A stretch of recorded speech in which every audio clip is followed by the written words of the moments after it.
มือนี้ค่อยก็สิพาทุกคนนั้นกลับบ้านนำค่อยเด้อมาสูดเอาอากาศธรรมชาตินำกันแต่ก่อนอื่นนี่เฮาไปสูดเอา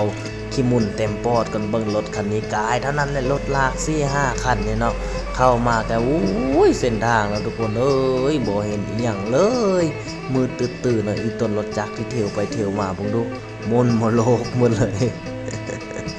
ผู้ใดที่ขับรถตามรถใหญ่ไปนี่โอ้ยถือว่ามัน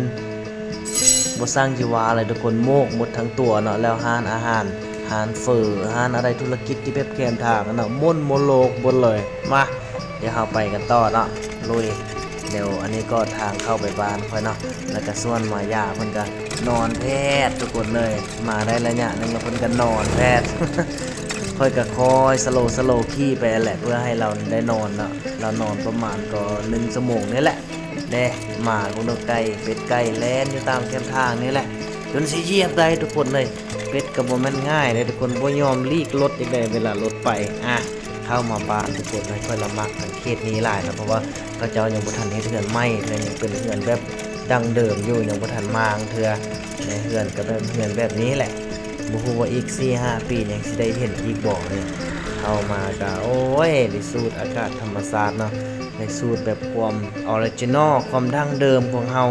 ตอนที่เฮายังน้อยเนี่ยเป็นแนวใดครับก็ยังจื้อได้อยู่เนาะแล้วตอนนี้มันเปลี่ยนแปลงอันใดแน่ กลับบ้านแต่ละเทื่อนี่ถือว่ามันกำไรทุกคนเนาะคิดฮอดอดีตเด้นางมายาเพิ่นก็ไกลสิมาฮอดเทื่อนแล้วทุกคนเลยเดี๋ยวเฮาสิเข้าไปเฮือนนำกันเนาะนี่เฮือนยังเป็นเฮือนไม้แบบนี้เนาะถือว่ามันแถวนี้ยังรักษาได้อยู่เด้ ป้ายมายาบัดนี้ฮอดเทือนละเดี๋ยวสิพามายานี่เข้าไปเฮือนเนาะไปเบิ่งว่ามีผู้ใดอยู่เฮือนบ่ตอนนี้ก็ไกลสิฮอดเฮือนแล้วมายาเอ้ยป้าย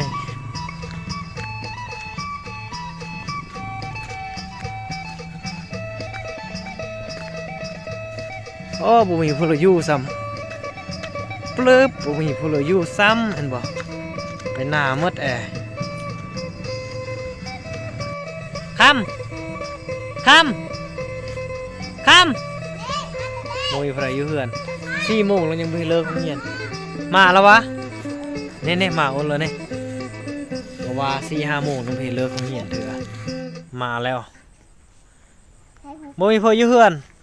จุบานาเลยดิสันจุบานาเด้ไปหน้าอีเป้งเด้เขากำลังมาอีเป้งกำลังมาเอ็นเอาเลยย่างมาไปมายาสิลองสัมผัสตัวนี้ขึ้นบ่ได้บ่มายาขึ้นได้บ่ไปมายาขึ้นบ่ไปเบิกขึ้นไปก่อนเลยมายาขึ้นบ่ได้แท้มายาขึ้นได้บ่แน่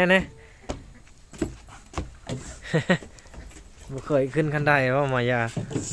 ไปมายาขึ้นเฮ้ยจะค่อยขึ้นไป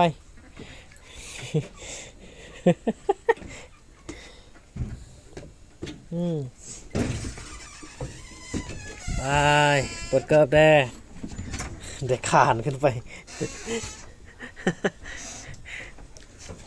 ไปหุ้ยไกลนะเขาขึ้นไวแท้หรอบ่เนาะบัดตัวเองเราไม่เอ็ดขานกระดืบขึ้นมาเอาไปขึ้น ยันตกเด้สุดท้ายกระปนไปยืนวันนี้ยืนได้ละขานก็มันในเฮือนขานเขาเลยเอ็ดโหดแท้มายานี่มาโหดแท้ตอนนี้เราก็เข้ามาในเฮือนแล้วนะรู้สึกว่าค่อนข้างมืดนิดนึงตัวนี้เป็นเฮือนตั้งแต่อันใดเฮาอยู่ตั้งแต่ยังน้อยมาใหญ่หรือว่าขานกระดึบกระดานมันนั้นมายืนมึงดูมืดในนึงเป็นเฮือนไม้นะสร้างตั้งแต่ปี 2006 พุ่น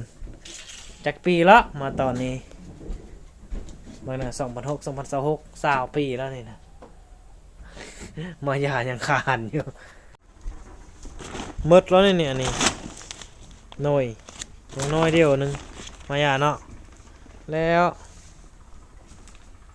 เบิ่งให้น้อยเดียวนึงมาอย่าเลยแล้ววับกลับบ้านเฮา